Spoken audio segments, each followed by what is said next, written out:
Welcome to the Lost Caravan RPG, where we do one-shot, miniseries, long-running campaigns. If it's a TTRPG, you'll likely find it here. I am Jason Fryer, writer, game designer, and general curmudgeon. You can find me at OtterPoet on the interwebs. Tonight we are playing episode 9 of With Blood-Dipped Wings, KULT Divinity Lost campaign.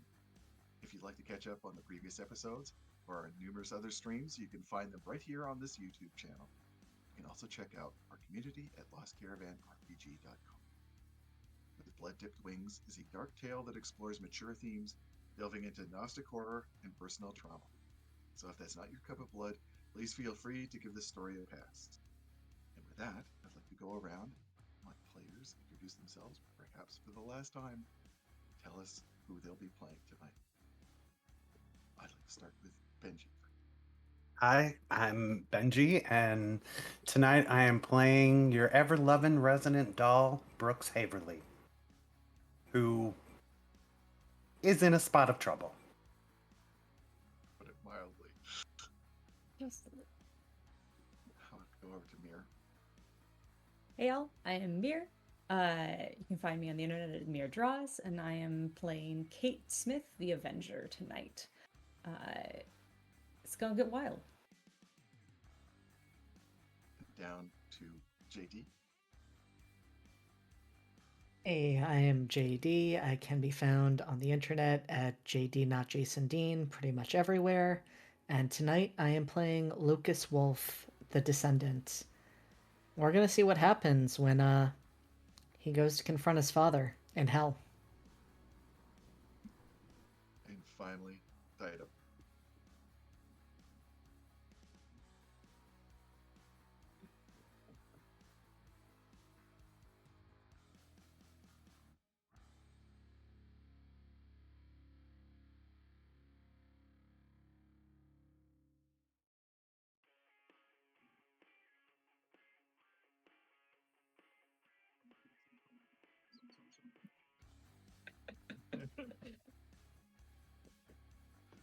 Speaking of hell, home. For our characters, the word has held numerous connotations: responsibility, pain, conflict. Each is mentally constructed, fractured versions of home, woven together with false memories and cruel denials. They've tried to escape those illusions on the American highways, only to discover an endless string of torments and tragedies. Now, like it or not, they have returned home, the last time, to confront their demons, some figurative, some literal. In their strange moments on the road, they encountered gods and monsters, angels and devils. Perhaps their greatest challenge has been telling the difference between the two. Either way, they have bloodied their hands, stripped away flesh and forgetfulness, and given themselves over to forces beyond their reckoning. Coyote, the god of the highway, Black Madonna, all to conquer the sins visited upon them. The father's sins. Lucas's father, Andrew Davis, long dead, yet terribly alive, even now, awaiting them in Inferno. Well, you won't have to wait long. After an unpleasant family reunion, our four characters have temporarily escaped She Who Smiles and are running desperately toward Alexander's grave. This has much to do with the timely intervention of Brooks, attracting the attention of those who would rather have seen him sacrificed to their deity.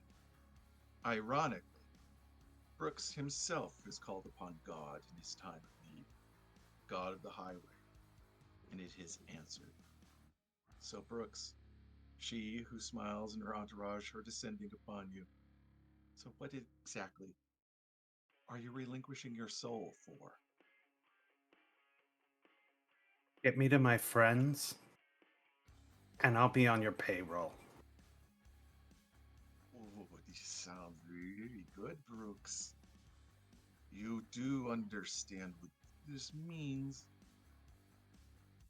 Yeah, I think so. Stabbing more tires with more knives. To say the least. Yes, Brooks.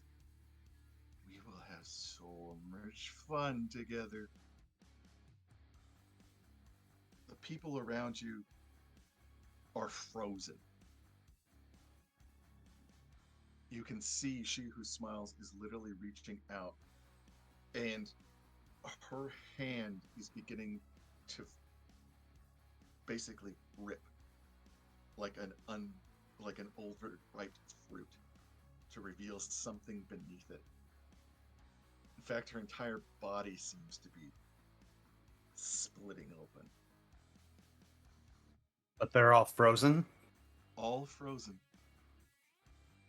I think before Brooks runs, 1,000. Per 1,000. Go ahead. before Brooks runs to catch up with his friends, he can't help but take this moment to take the back of She Who Smiles shirt and pull it up over her head. And then he runs to catch up with his friends. Somewhere behind you, you hear an inhuman scream of rage. It instantly chills your blood. At your hip, the walkie-talkie is just laughing hysterically. Oh, so much fun! So much chaos, Brooks! I will live through this. Yeah.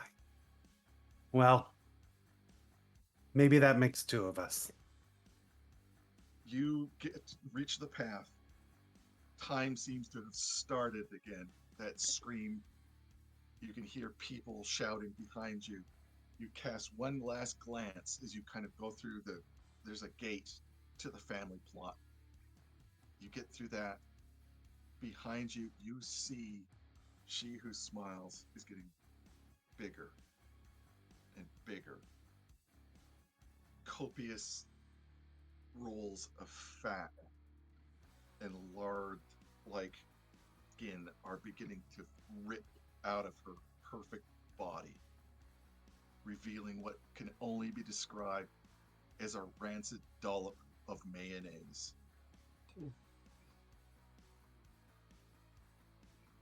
It licks its face, which is just basically all wrinkles and hatred and teeth, and it screams again. I'm going to keep going. Mm-hmm. The other three, you have reached this quiet grove of graves. There are there's two paths, each lined with different graves. Some are ancient, probably from, just before America was even America. There is a mausoleum near the center, which seems to have been recently built. What do you all do? Lucas is beelining for that mausoleum because he's pretty sure that's where his father is buried. Fate's following.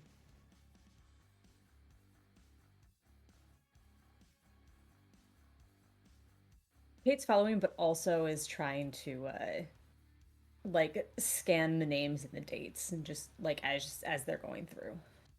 Just to see if like maybe the newest one might not be it, but maybe it is. They seem to be in almost perfect order, like generation after generation after generation, getting higher and higher.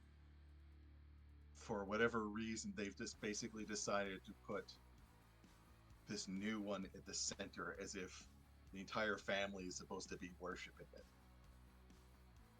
Tracks. It is a beautiful marble mausoleum with wonderful, decorations. Flowers have begun to rot around it, left there. And sitting on top, near the church, near the cross, just leaning against it, is a tall, gangly man with long, oily hair and a grimy beard and an inhuman smile. It looks like Zed.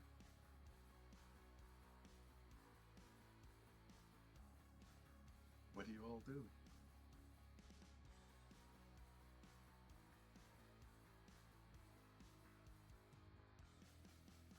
Zed, you opening hell for us? Its golden eyes turn towards you. Babe. It's gotta stop.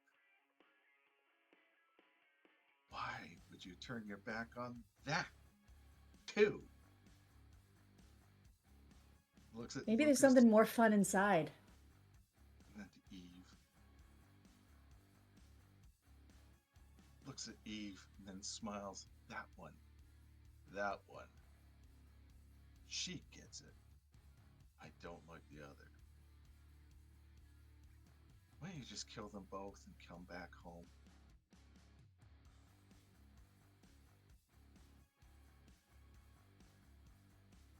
Maybe it's a game. Games are for kids. You know better than that. You play enough of them yourself. Yeah. But the hunt comes first, babe. Why don't you just come home? Because there's bigger prey down there. One stupid little fuck who thought he was God. Looks down at Lucas. Are you gonna be God, little boy? Are you gonna kill and turn this world into fire? Maybe I want something different for this world. Why? Has peace ever worked?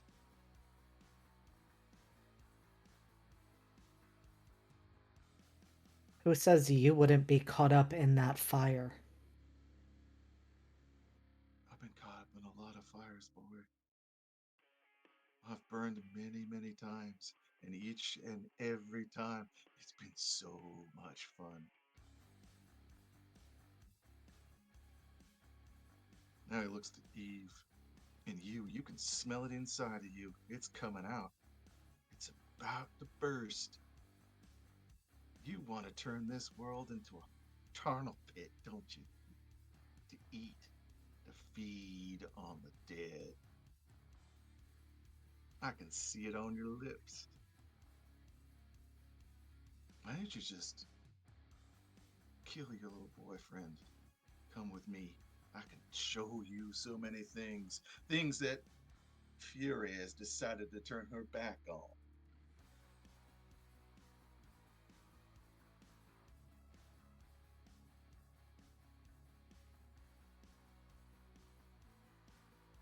Well, give it a day or so.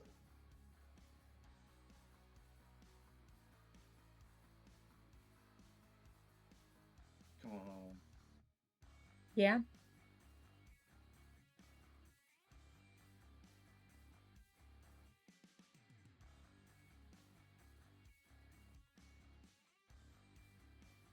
Zed,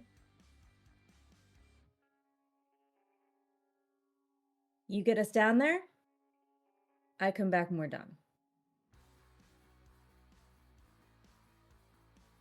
His face starts to get very angular. You do know the words you have spoken, right?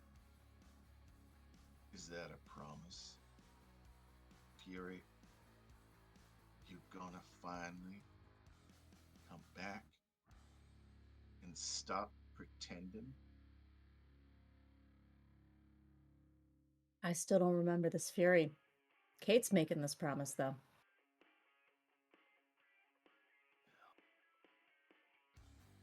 Maybe she will be more interested.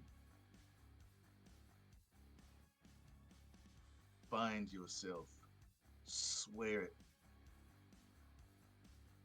Spill some blood and show me that you're speaking the truth. Does the swearing ring a bell? Do I know what like specific thing, or is it just like my own You blood? Kate, and whatever is living inside Kate, or that old memory, a blood oath to a god is binding.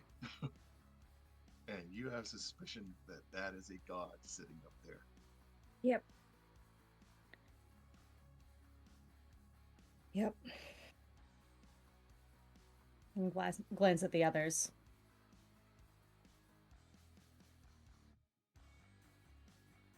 You don't have to do this, Kate. Oh, she does, boy.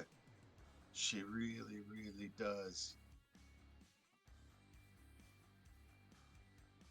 It's about Do I still have that time. extra sharp canine? You can if you want. Do Because you want it, Kate? she who smiles took our weapons, which means that I don't have a knife on me anymore. And yeah, but I'm not going to shoot myself to draw the blood. Counterproductive. You can bite. You can tear. You can rip. It's only skin, Kate.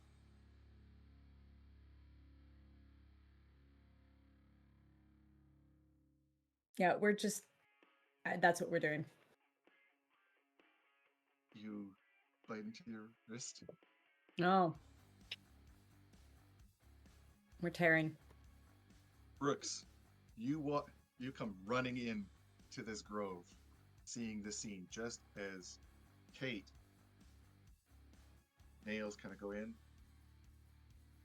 and literally it just peels back like a banana skin, revealing tattoos beneath. It's completely painless, Kate, even as the blood begins to flow. Oh, it smells amazing. It smells of blood and magic and false promises. I don't have time to process that. We have to go. The dangling pieces of skin come off, fall to the ground, and spark and smoke. Coyote just smiles. Go on in. Water's fine down below. I hope you do come back, Kate. We're going to turn this world red again. And you, Eve, when you're a little more right in the head, you come to me.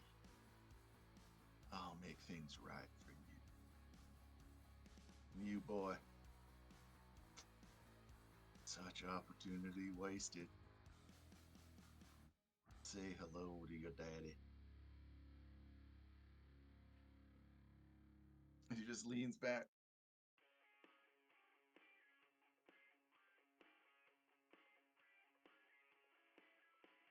In we go. Let's Okay. go. You head into the dark, cool tomb. More dead flowers. There is a heaviness to the space. Your father has been buried in one of those stone sarcophaguses.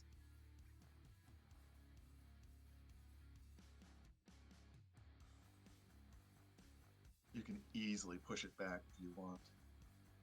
Between the four of you. Mm-hmm. You push back the lid, reveal the coffin. Another amazing expense. Your father always wanted opulence. There is a family seal on top of the coffin. Lucas is going to place his hand on top of it. All right. I need you to make a soul check. Or you can use one of your bound or That was a 15. Lucas, the pain is instantaneous. It's like touching a hot brand. Everybody else can smell the smoke. The skin boils. It's almost like hearing bacon on a hot grill. As that smoke rises up, the room's coolness fades instantly. It becomes hotter and hotter. You can hear screams outside of pure frustration as the door to the mausoleum closes. You can just see She Who Smiles reaching towards the door. That bloated, rancid body just trying to get in and then denied. You're now in complete darkness. You feel the space somehow get larger, as if the walls have receded. The screams are becoming more insistent, more desperate. You're literally hearing the wails of the damned. A reddish light begins to seep in on the darkness, intrusive, painful. When your eyes begin to adjust, you can see that you are on top of a platform of stone, high above flames, and it looks like writhing bodies reaching up, meshed together like a soup. The platform disappears off into the fog and smoke. You are literally in hell. Lucas, your hand seems to be pristine. That mark is gone.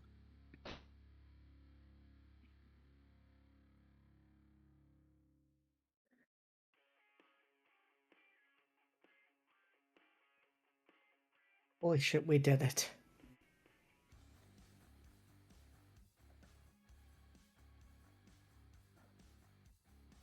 So where now?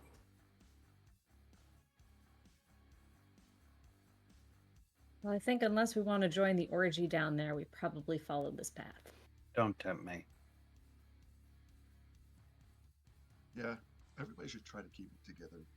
Not just from the fact that you're now in hell, but you're probably about 1,000 feet up. Anybody with vertigo, boy, Ooh. All right. That's a 10. that's a 17. Keep it together. Okay. That's a 20. okay.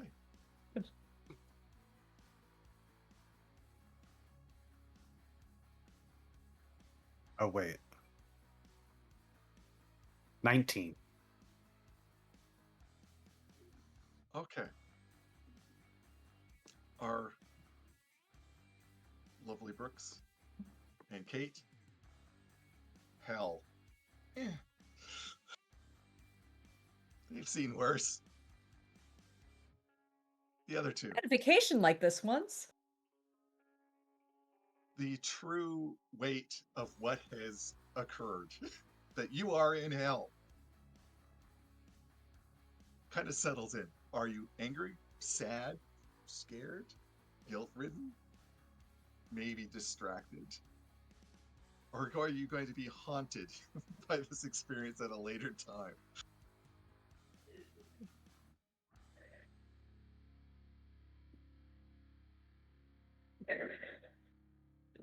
For the drama. I think for Lucas, it is more on the guilt-ridden side of things. Like, I'm sure this is going to haunt him, but I think the part that's going to haunt him is when he actually sees his father. I think right now, what is settling in on him is what he just witnessed with Kate. The fact that Kate just made a deal with a god to make it through this and to help him make it through this, and that he's seeing what is happening to Eve and how she is losing herself bit by bit. And he doesn't know about Brooks, but he has concerns about bringing Brooks into this place. So I think for him, it's that feeling of overwhelming guilt that he has brought the others here and what the consequences of that may be for them.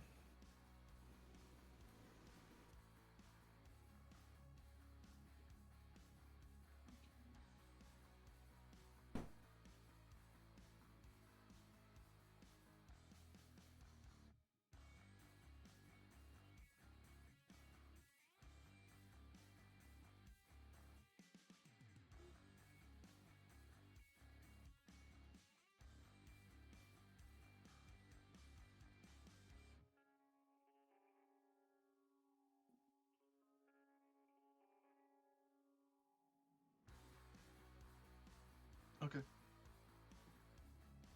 Both of you can strike off a stability.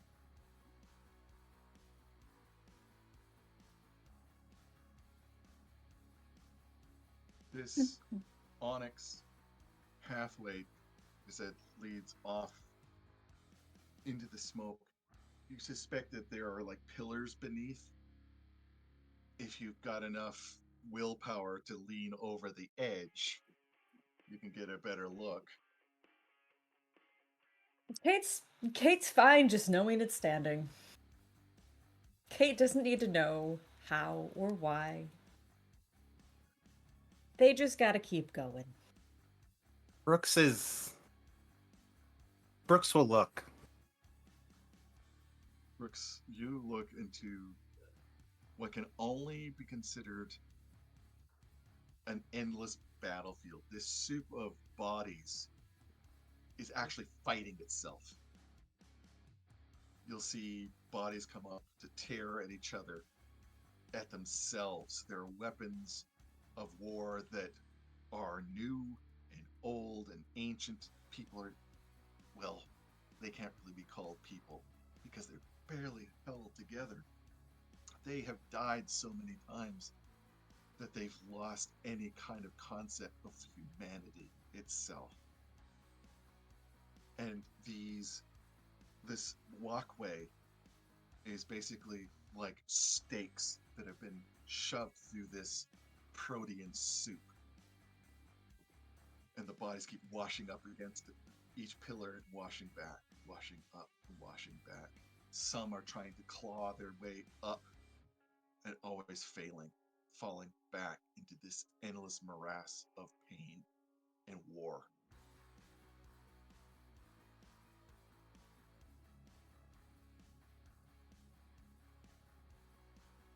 Not what I expected.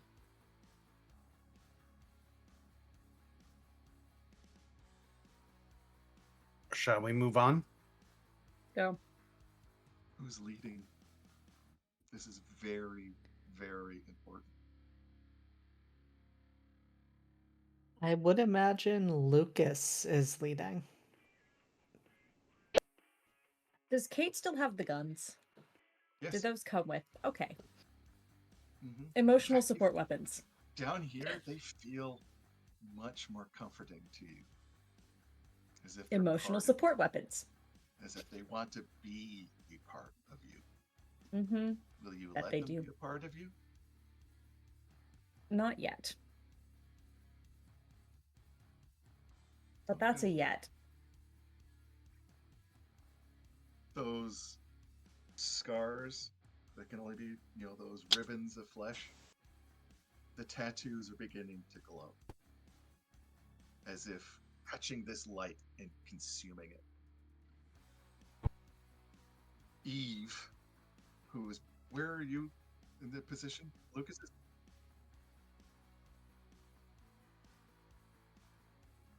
Lucas, the more that Eve close, the more you get repulsed. Her skin now looks gray and ashen in this light. You can see suffocated sores beginning to form.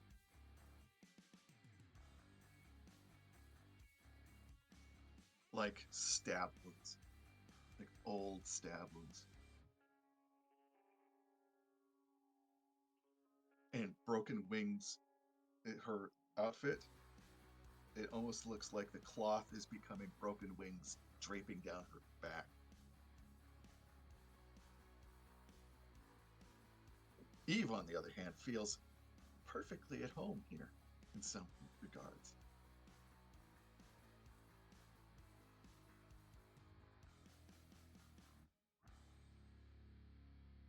Eve, are you okay?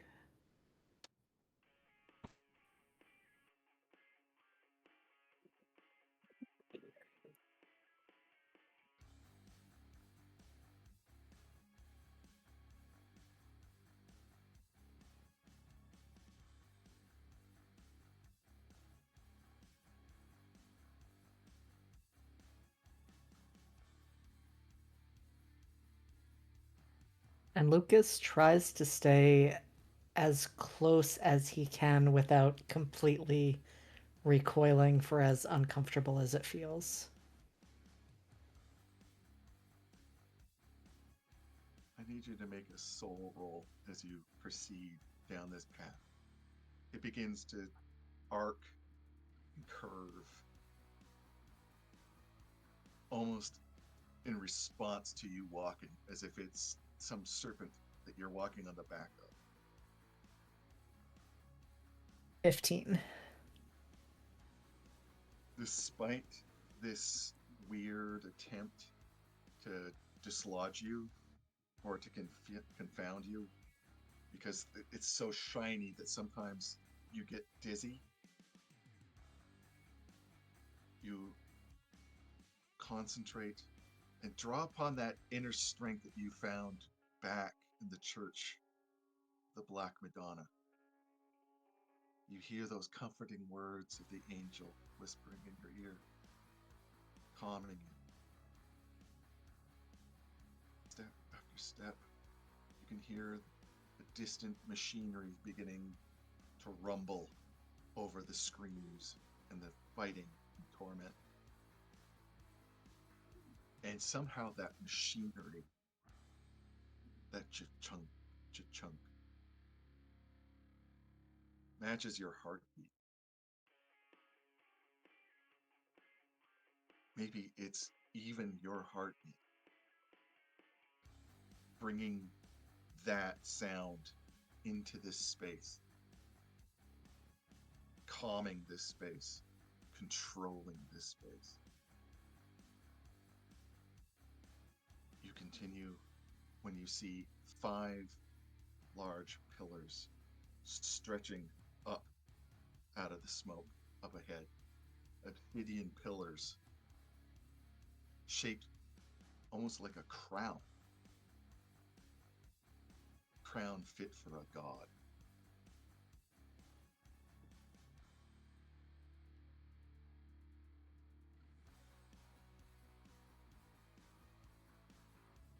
Do you head towards it?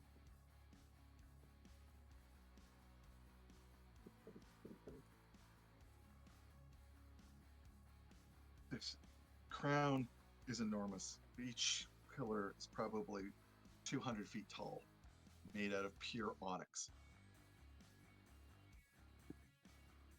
At their center is another mausoleum, one that almost completely matches the one you just came from. It would be absolutely perfect and beautiful and serene in its very grotesque way, if not for what could only be called spiderwebs linked between each of the crown thorns. Gray and wispy, slightly moving, pulsing in the hot air that's rising from below.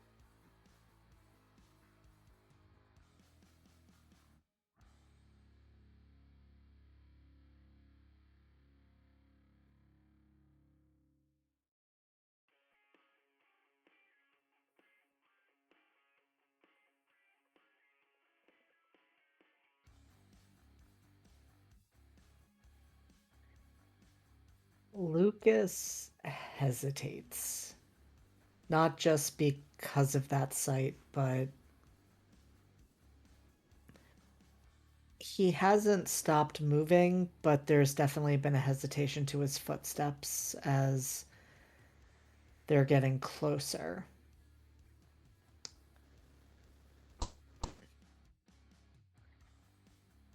And I think I might want to use one of my bound to disperse the magic. All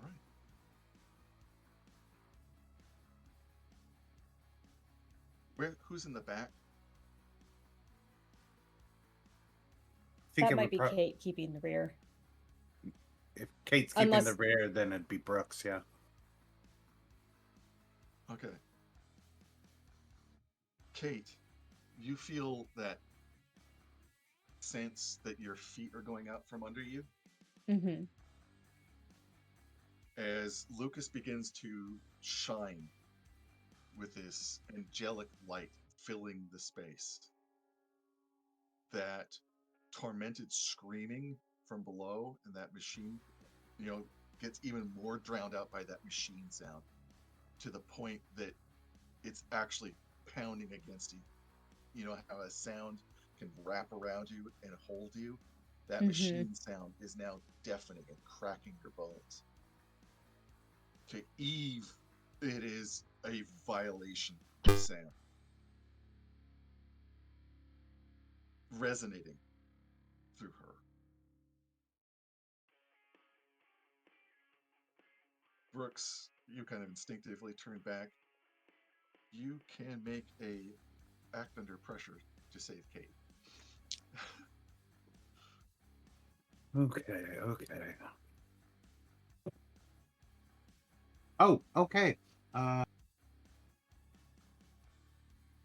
16, 17, 18. Huh. Okay. Brooks, you turn around. Your hand is almost instinctive. It just goes out, grabs Kate by the collar, and pulls her forward as the pillar that was behind her just dissipates. You struggle forward, literally backwards, as the next one drops. However, ahead of you, those webs begin to fade and crack and crumble like dust. The sound stops. Above the mausoleum, there is a three-headed statue. At least what you thought was a statue. Oh. Grab it here in a second. Sorry. Basically, you see a cruel, tyrant-like face, bile and blood staining its beard. A younger face with a lecherous, almost envious caricature. Its head bleeding from a crown of metal thorns. Other face, the final one, is ghostly pale, hideously beautiful with long blonde hair now matted with gore. Their three bodies merge into this gravid sack with numerous arms and legs erupting from it, allowing it to drag itself forward. It pays attention to you. Their eyes glowing with that same holy light as it begins to scuttle forward. And that's where we'll call it. Take a break.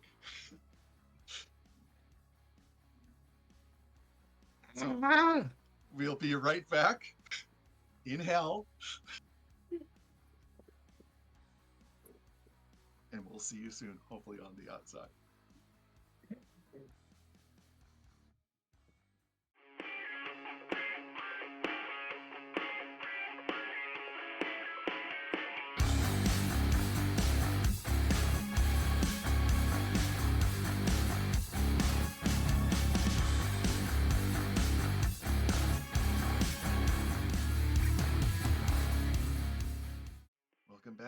to With Blood-Dipped Wings.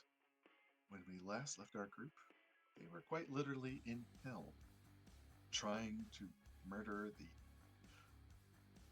Lucas's father. Again, because in KULT, death is only the beginning. As they had reached his purgatory, a crown in the middle of an endless war in hell, they had revealed its guardian. It could only be described as a perverted version of the triple God, the Father, the Son, and the Holy Spirit. A monstrosity that is now descending and scuttling towards them on this very narrow pinnace in the middle of an endless ocean of bodies, where one slip could mean their death. What do you want to do? And who wants to go first? Well, am I steady? Like, have I like Yes. recovered from nearly falling off? Brooks has successfully pulled you away from the collapsing path. You don't really have much time to realize that that was the only way out.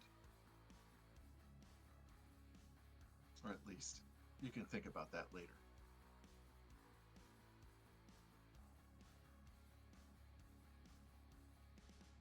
Anyone? Probably stabilizing and then seeing what's coming and just like, holy fuck.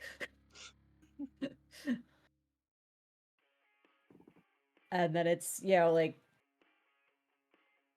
it's him or me, bitches. Okay. We'll let Kate go We gotta, first. Engage in combat, yep. I'm assuming. Let's engage in combat. Ooh. Okay. How's about a 20? 20.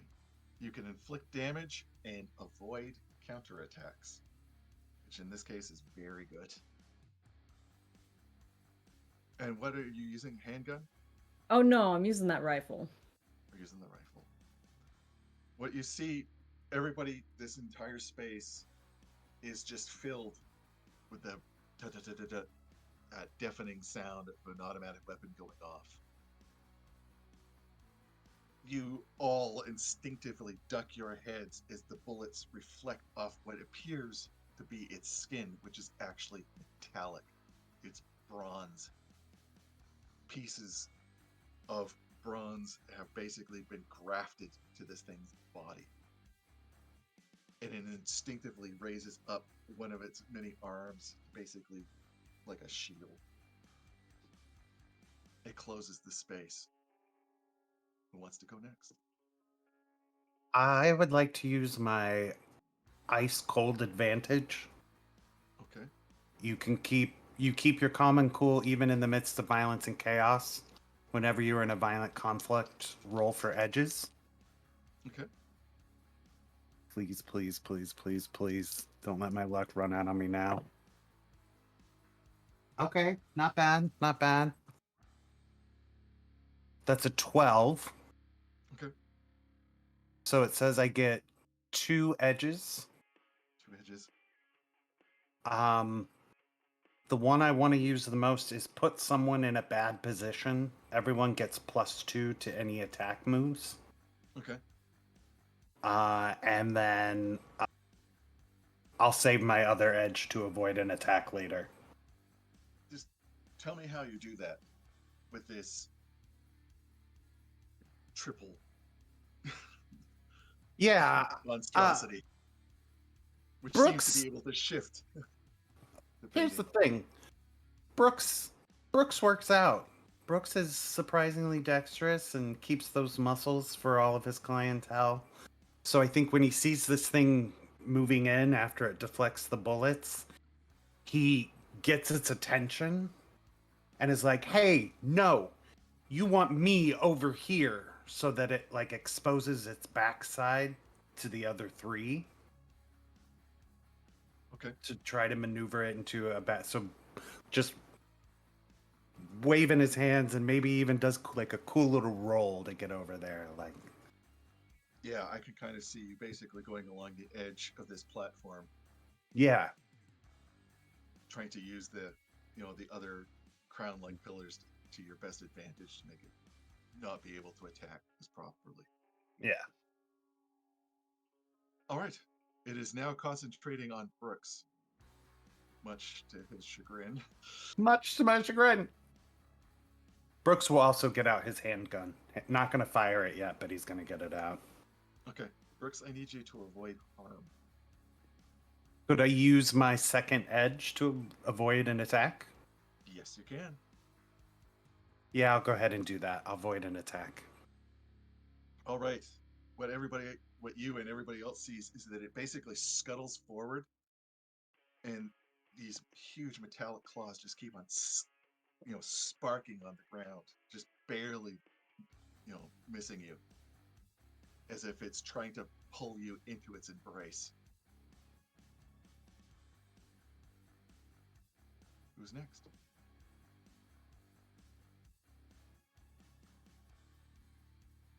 Lucas, are you?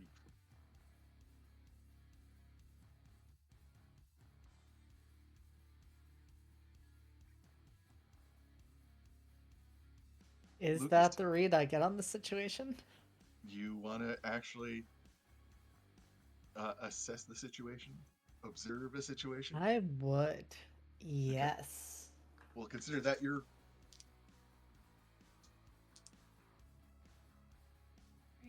That is a 17.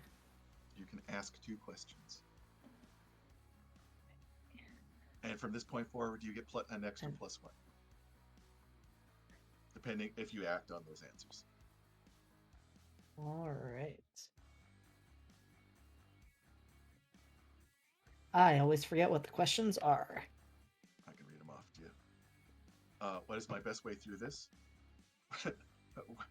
We can skip what currently poses the biggest threat. What can I use to my advantage? What should I be on the lookout for? What is being hidden? And what seems strange?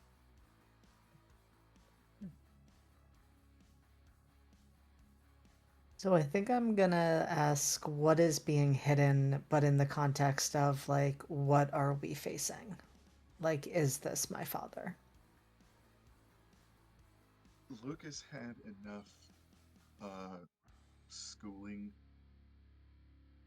to know the Father, the Son, and the Holy Spirit. This is probably your father's guardian, something that he's looked up to. This is his watchdog. He has literally asked God to watch over him. This isn't him.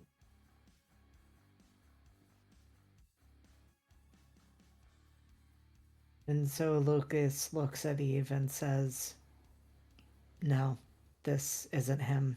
This is just what we have to get through first.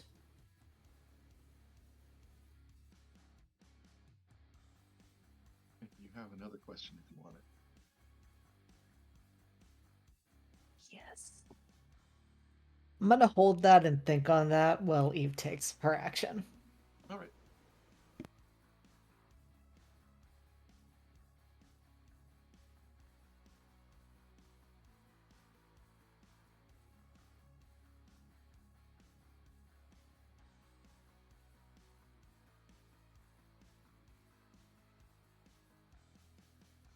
Easily. On this small space? Yep. Okay. You get a +2 if it's an attack move because I maneuvered it into a. Oh, okay.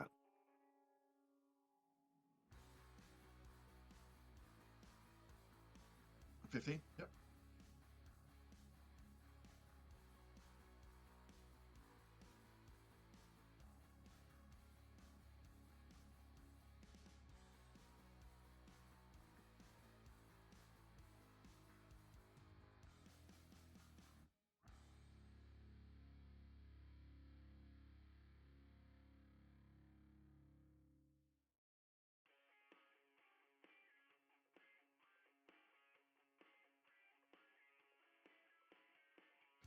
Okay. There are several. Go for the eyes, boo. Go for the eye. Mhm. Uh, my ice cold gives everyone a +2 to attack moves. Yep. So engage in combat is at +2.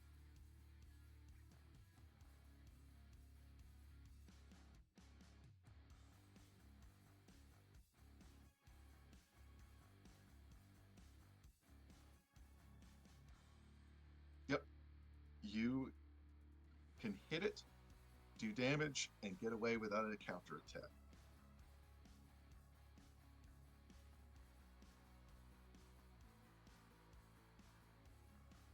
Perfect.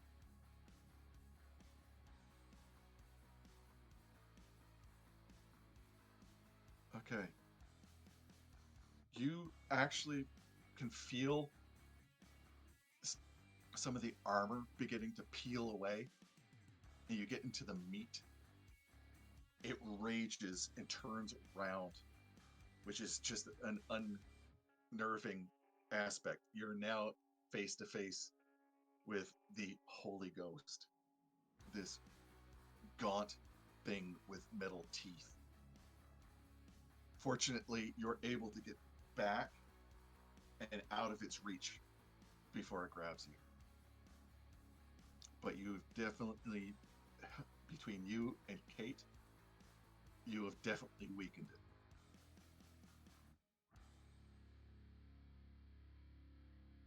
Back to Kate.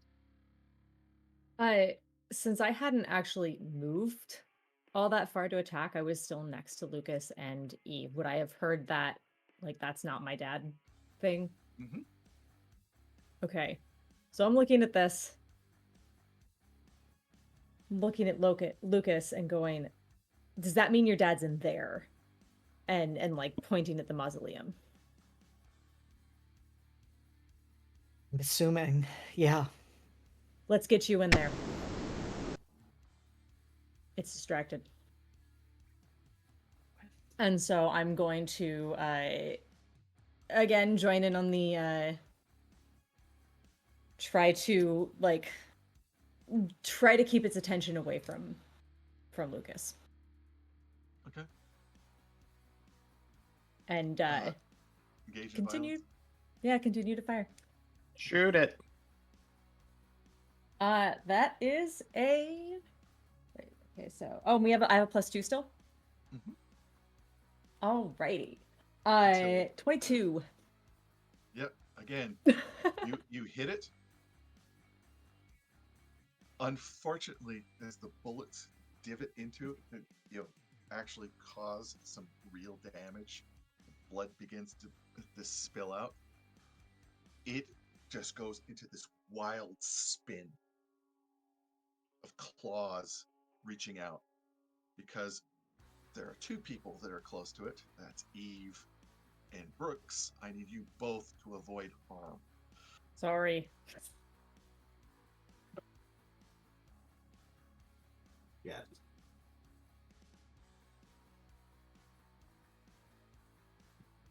That's an 8.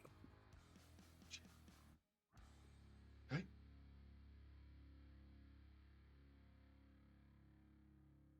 Okay. Eve, you avoid the worst of it. You basically get slashed across the chest. You sustain 1 harm. You can try to endure it if you wish.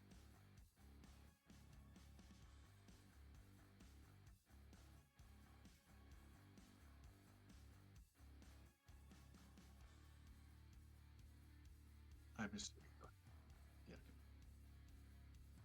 Okay. Okay.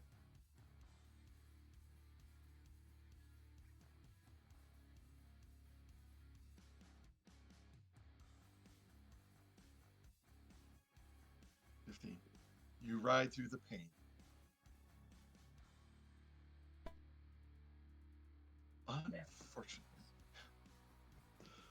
poor Brooks gets the worst of it.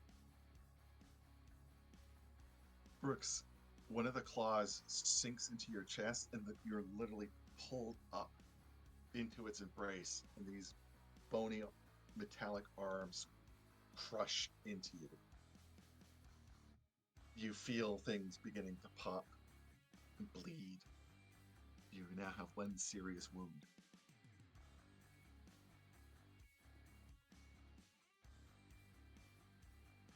Fortunately, because of its rage, and it's still just going all over the place, the next thing you know, your head is smacking against the obsidian floor, and you're out of its range.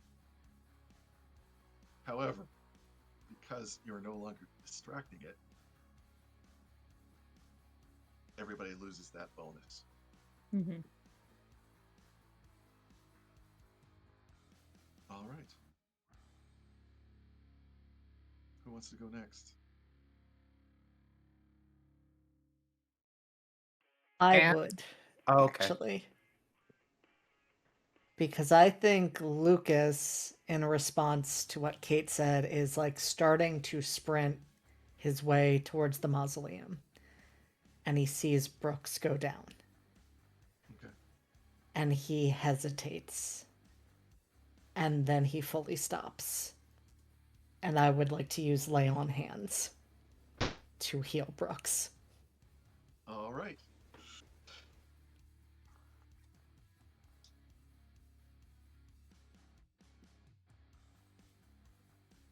That is a 16. Brooks, you're not just healed, you're kind of invigorated. So that Oh. serious wound is gone. The creature itself almost recoils from the intrusion of this holy light. Describe it, Lucas.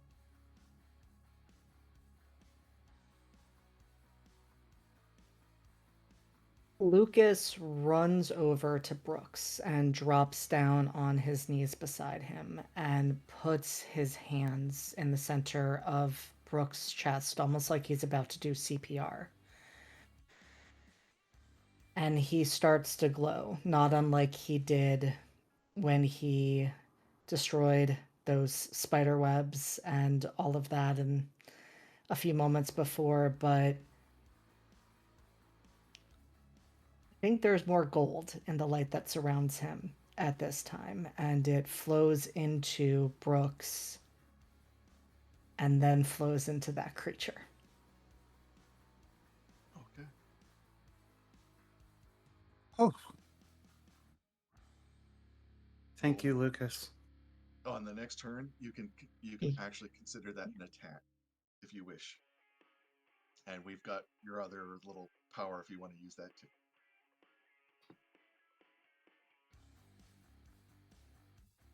Brooks, now that you've been healed, you can respond.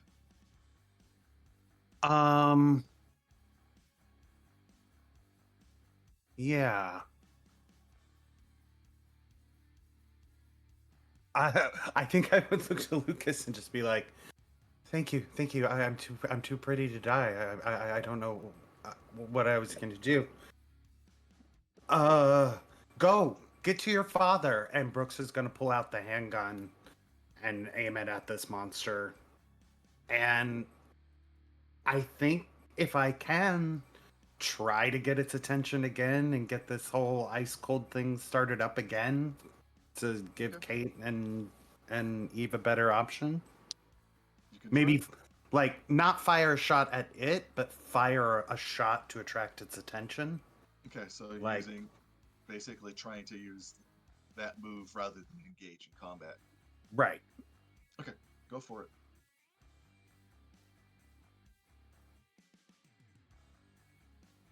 Oh yes. 15.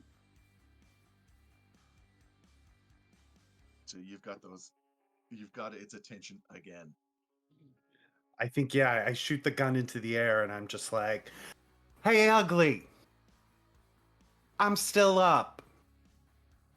It hisses and spits and starts, realizing that it hasn't killed you, starts heading right towards you. Okay. Now you guys shoot it. Eve,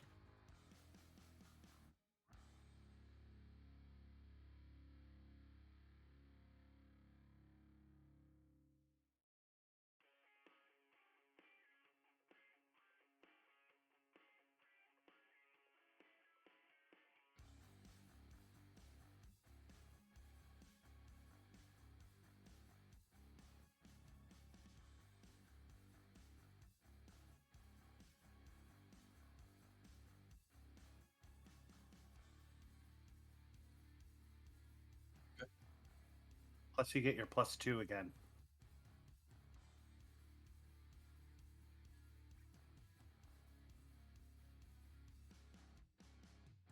Okay.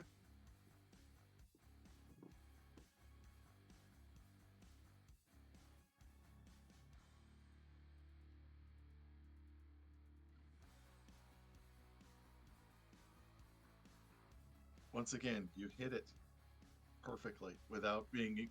It's unable to counterattack. You nearly get to its face, but this time you got you got the father's chest. It literally splits open, and this endless torrent of red black fluid begins to pour out. I need everybody in that space to roll act under pressure, because it is so slippery. You move the wrong way, you're going off the edge.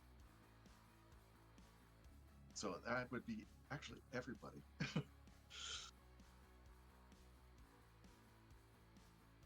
15. Okay, you're able to What's keep the up, roll right? again? What are we rolling? Act under pressure. 5. Act under pressure. Okay. No! Yep. Yep, that is a 5. Okay. 18. My luck had to run out at some point. And Eve, 15. The three of you are able to maneuver in this oily, viscous substance. Lucas, your legs go right out from under you, and you go slamming into the wall. You are technically down for the moment, and are unable to get up because you're covered in this crap. It stings at your exposed skin and has blinded your eyes. All you can hear is just basically the sounds going around you. We're back to Kate. We're gonna do more violence. It has soft spots, and I'm aiming for those. Even Okay. if that means I have to get closer to do so. So, holy shit! All right, we have the +2. Okay, that is a 20. All right. And you're using the rifle again? Yeah. Okay. You literally take the son's head off at the shoulders. It basically bursts like a watermelon. The other two are just howling in pain and confusion. All of you are now at +1 to your rolls because it's so upset and wounded that it can't react perfectly. But it Kate is still up. literally laughs in triumph at that, like at the pop. What the combat people have noticed is because of that wound, it's not going to be able to attack multiple people at the same time, which is like what happened before.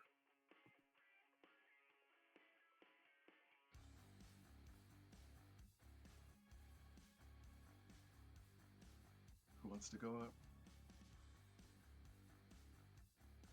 Can I use my turn to help get Lucas up to get him into this mausoleum? Yeah, that would be an act under pressure. Since Lucas is pretty much down and tangled.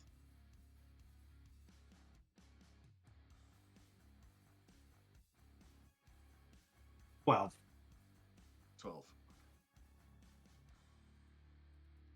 Okay, you're able to get him up, but you're not going to be able to get him to the mausoleum yet. But at Okay. least Lucas can now do an action this turn. So yeah, like I get him up and I'm just like, you got my back, I got yours. As Lucas is like trying to wipe the gunk out of his eyes, and it's just like, thanks, Brooks. Don't die out here. And then I think Lucas is going to see if he can make his way the rest of the way to the mausoleum. You're going to actually need Brooks to help, but the two of you get to that front door of the mausoleum, leaving Eve and the creature. What do you do, Eve? Again?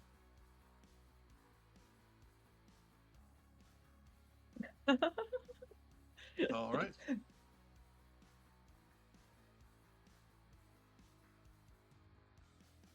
You have more plus to violence than I do at this point. Yeah.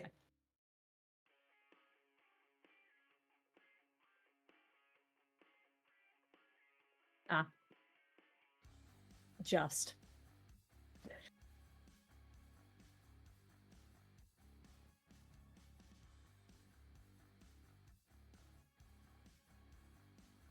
Okay. You sink your talons into that sack-like structure beneath the three bodies. How do you want to do this?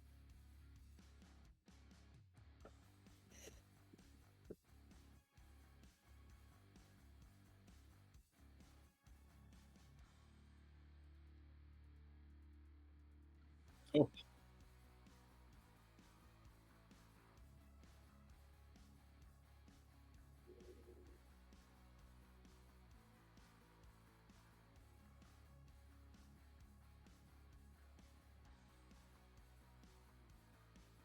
Perfect.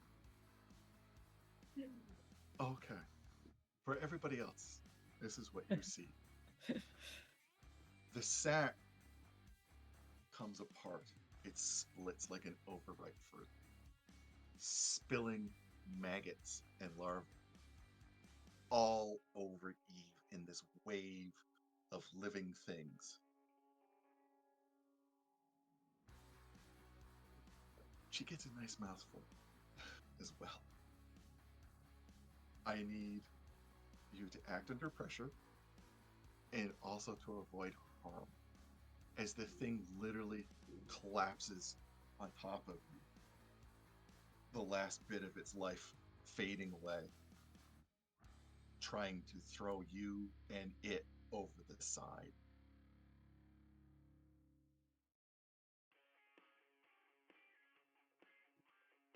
Act under pressure, because that's the one that will be an instant death. You fail.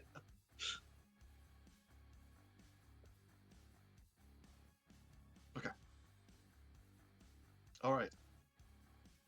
You're able to get out from under the body as it topples over. However, you're now got a mouthful of maggots and larvae, and your body is covered with them as they're trying to eat into your flesh. And your injury at -2.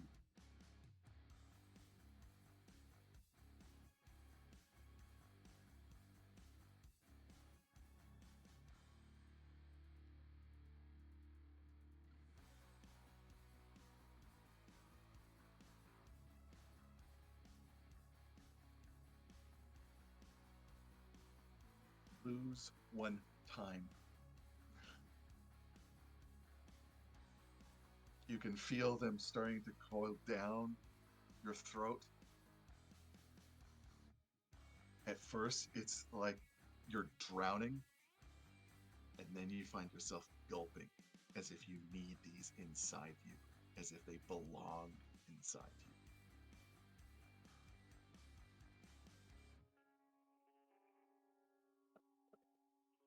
No. We are now out of combat.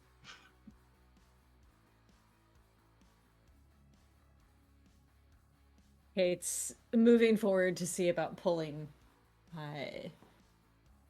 Eve out of that mass on her way to the mausoleum. If you go anywhere near Eve, you will need to avoid harm, because these things are just basically rolling around her and just squirming.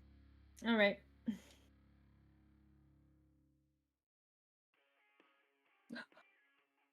Okay. That is an 18. Okay. You're able I to want to get... know what my dice have been in because I want to keep putting them in this. You're able to pull Eve out and brush away these worms. To the mausoleum. Brooks is All right. Brooks is going to um, put his hand on Lucas's shoulder and offer him the handgun.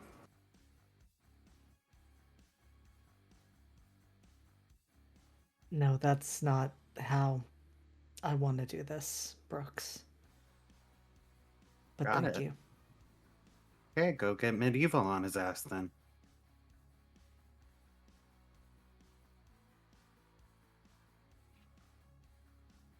Lucas is going to push open the door to the mausoleum. Who's going in? Is it just Lucas? I think I'll go in behind Lucas, but this feels very much like a Lucas needs to do this kind of thing. Kate's All right. Kate's going to to look around and make sure there aren't any more threats out here. But then yes, follow in. Beyond being Also, in hell. also on the way to the mausoleum, Kate was ending up kind of absently brushing at her arms, and I think is probably brushing off more of that skin to reveal more tattoos. Eve. As Lucas steps and the others step into the darkness, you realize you could end this right here and now. You could be together in this place forever. All you need to do is close the door behind you and lock yourselves in this purgatory. You're on the edge of being immortal. So is Lucas. You can hear the whispers in your head and your soul, those maggots coiling around in your stomach, finishing the job that started so many months ago. Do you close the door behind you?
It's very close here in hell. The Death Angel itself hears your call, offering you a place at its side as its clergy. If only you have one request, it will grant it. What do you want it to do for you?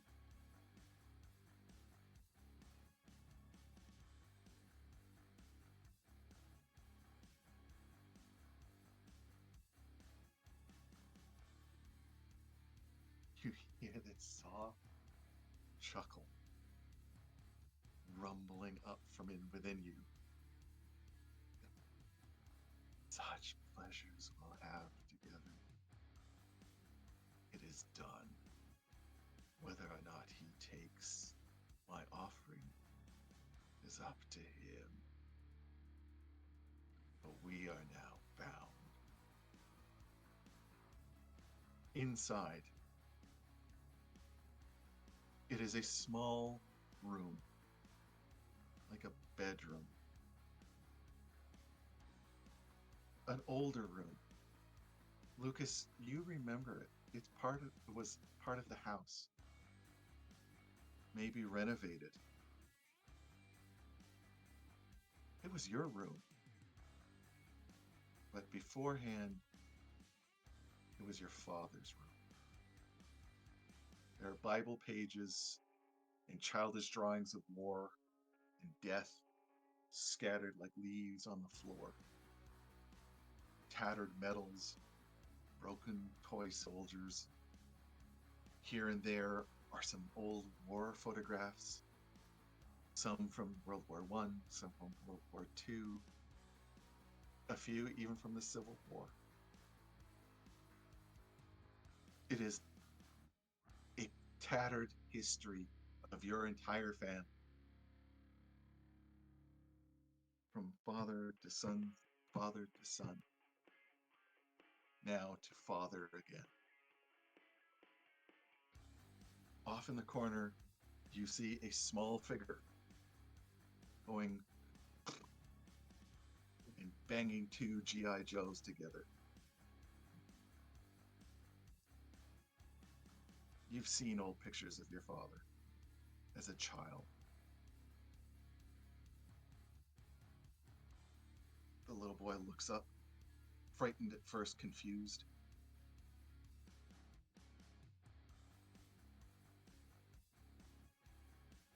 Are you one of Mommy's friends? And he kind of clutches the G.I. Joes like a shield.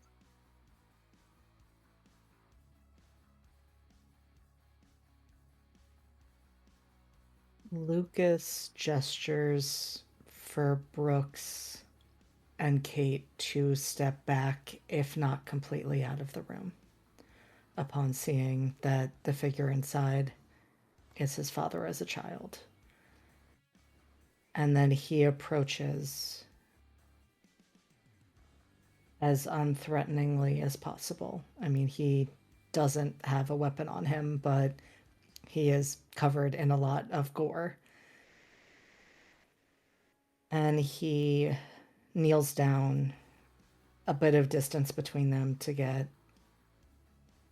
on eye level with his father, and says, "Of a sort, what are you playing here?" He looks around. Playing war. Want to play?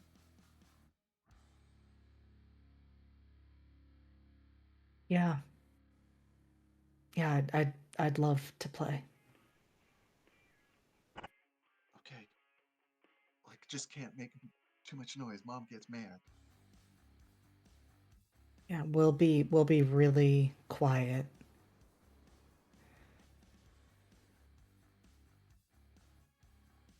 How did you learn to play war? Dad taught me. And then he went off and he served his country right. Vietnam.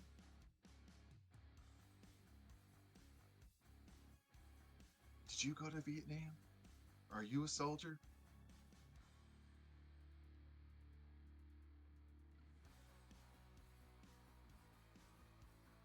Sort of, but no, I didn't go to Vietnam. I wasn't the right age to go. I hope I can go someday. Serve my country. This is a little salute.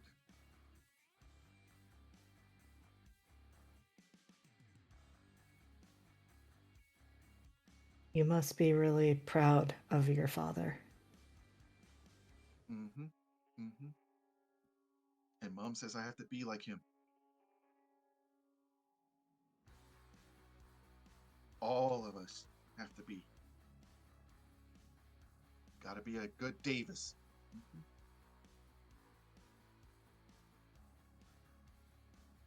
Are you like an uncle?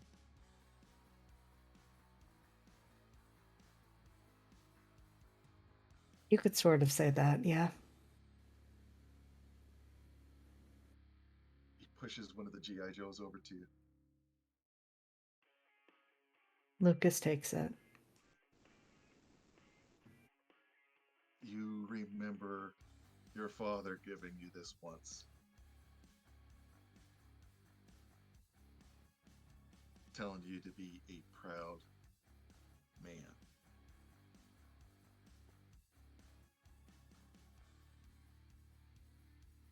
And Lucas kind of turns it over in his hand and stares.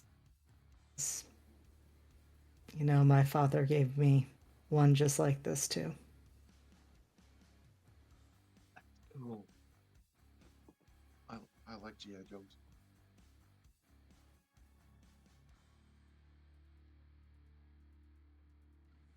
Is that what you want to be when you grow up?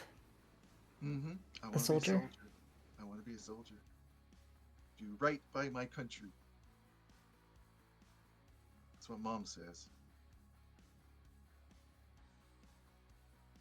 But what do you want?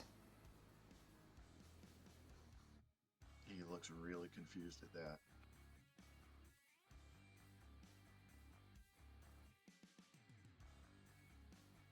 Not something you've ever thought about? Oh, I just wanted to be a soldier. That's what I'm supposed to be, right?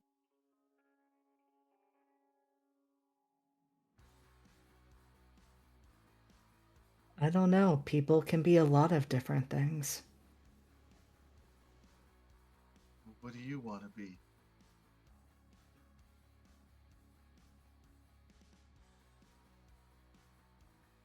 I always wanted to be an artist.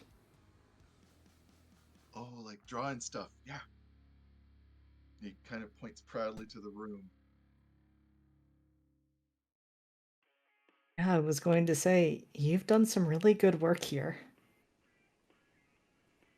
He kind of gathers up some pictures and begins to show you. What are you going to do, Lucas?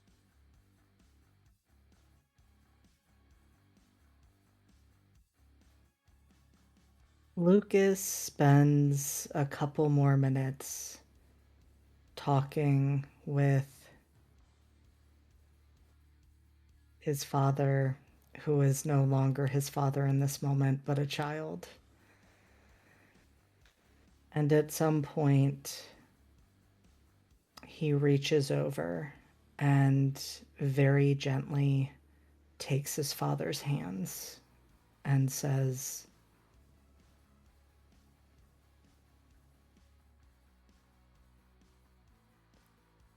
I'm going to help you. And it might be scary, but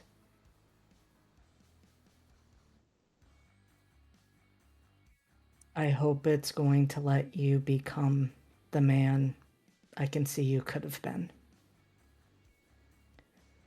And then he's going to use Exorcist.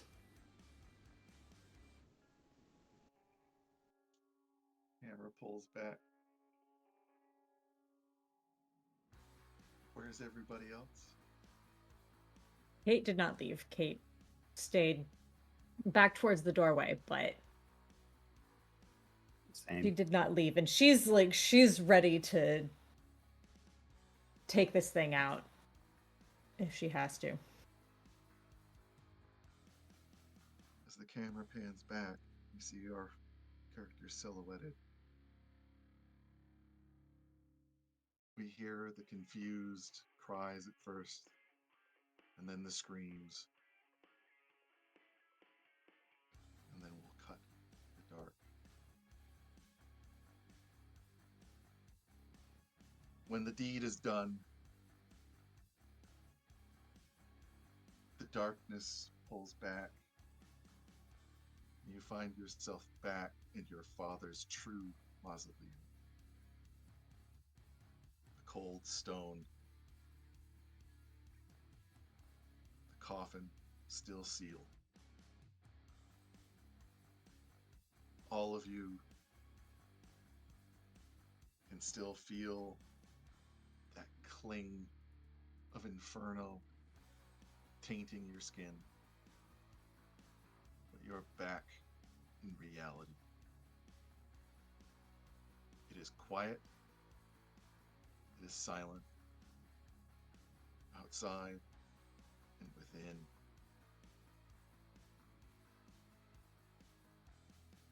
I will close it there.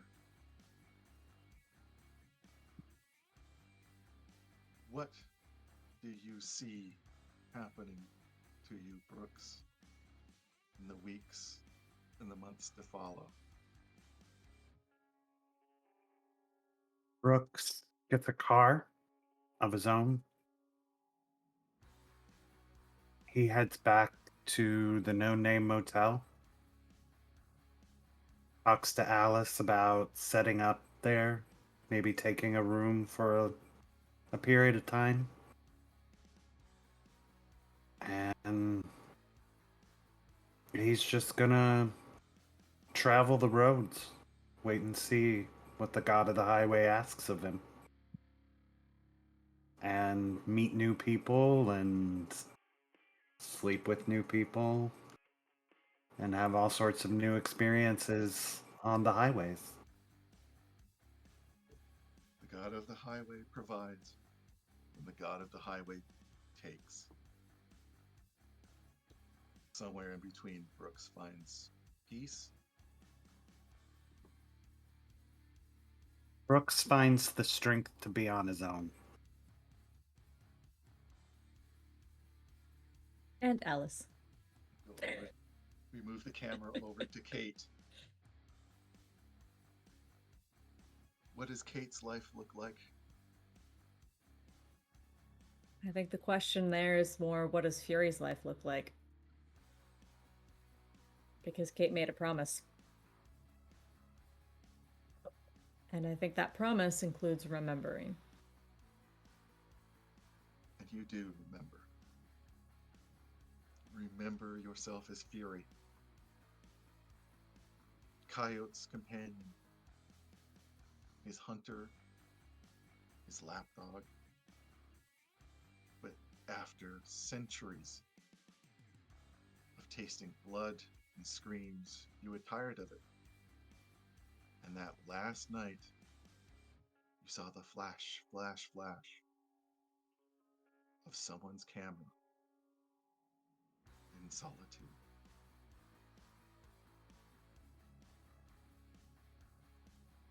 And you took her skin and you wore it as your own. And you found some comfort in that. Comfort in forgetfulness. How do you live now that you remember?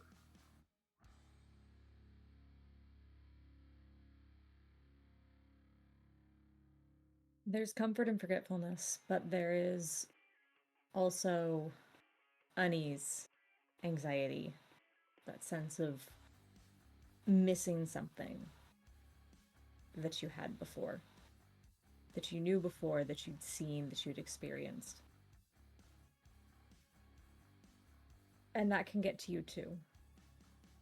That sense of knowing there's somewhere that you're supposed to be, somewhere you're supposed to belong, and not being there, not being connected to that.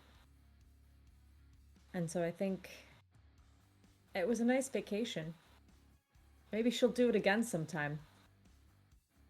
Nice for a little change. Good little adventure taking on human wars.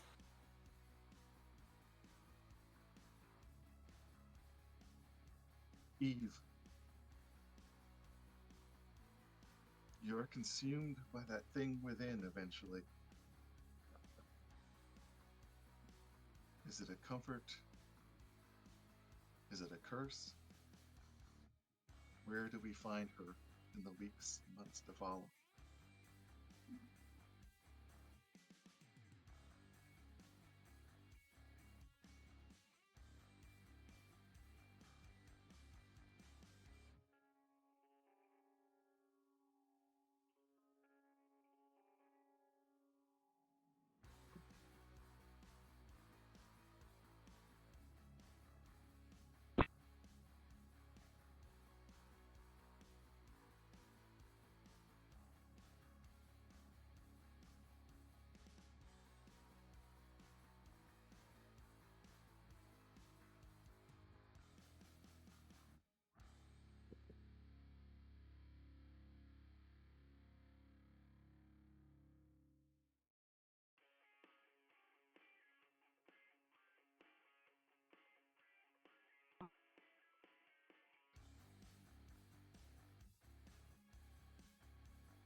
finally, Lucas, after you felt that soul leave,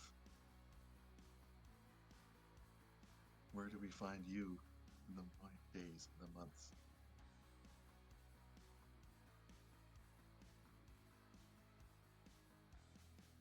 There is a bit of time where Lucas is just hopping onto every greyhound that he can find and just moving because he can't wrap his head around the fact that on the one hand,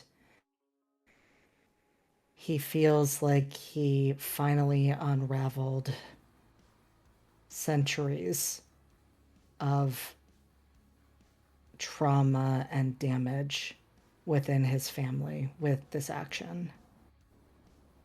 But it came at the cost of causing harm to someone who was so innocent.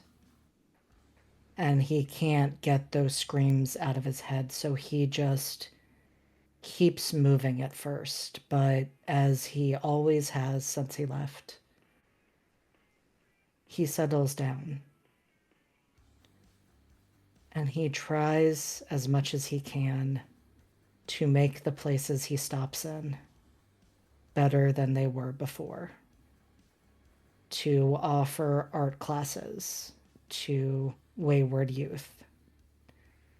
To see if he can bring some of that light in the darkness.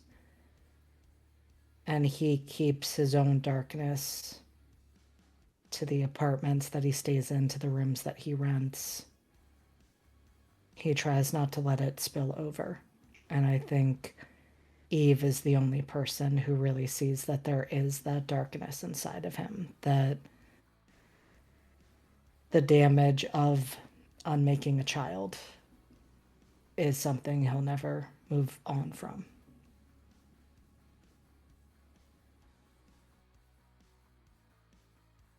Well, this has been With Blood Dipped Wings, the KULT Divinity Lost Actual play. I'd like to thank my lovely players for taking this trip with me, and taking this trip with us. So, before we go, I'd like to thank you all individually and let you discuss where you're going to be and what you intend to do after this. So, we'll go with Mira first. Hey everybody, I'm Mir. You'll find me online as Mir Draws. I played Kate, who was played by Fury, the Avenger. And yeah, this is a great game. You'll find me, I guess, wherever Jason's running stuff for this group next. Benji. Hi, I'm Benji. You can find me online at Chance47. And I have been playing the doll, aka Brooks Haverly. And you can find me around Lost Caravan. And yeah, I'm going to echo what Mir said. Whatever Jason wants to play next, you'll probably find me there as well. JD. I mean, I'm just going to start by saying, like, absolutely yes. Wherever Jason is next is where I am, because this was incredible. Hi, I'm JD. You can find me on the socials at JD Not Jason Dean. And in this game, I have been playing Lucas Wolf, the Descendant. And when I'm not here with the Lost Caravan, I'm most often over with Live from the Apocalypse. And if you like seeing me play sad, traumatized boys with parental issues, listen to our podcast, Academy H, because I play a character like that as well in that game. I don't have a type. Don't worry about it. It's fine. And finally, Dino.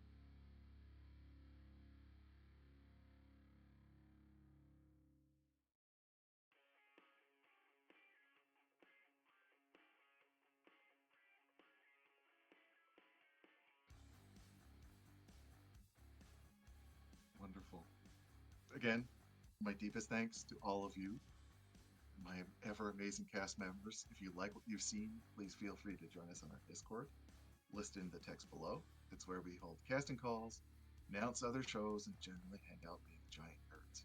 So we'd love for you to join us. I've been Jason Fryer, writer and designer for KULT Divinity Lost, and I deeply appreciate allowing us to share this game, which means so much to me.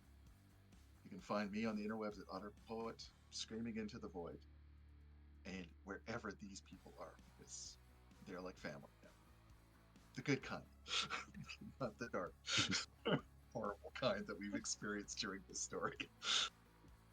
So I hope you would get the opportunity to do this all again, and thank you for being a part of it. Have a good evening.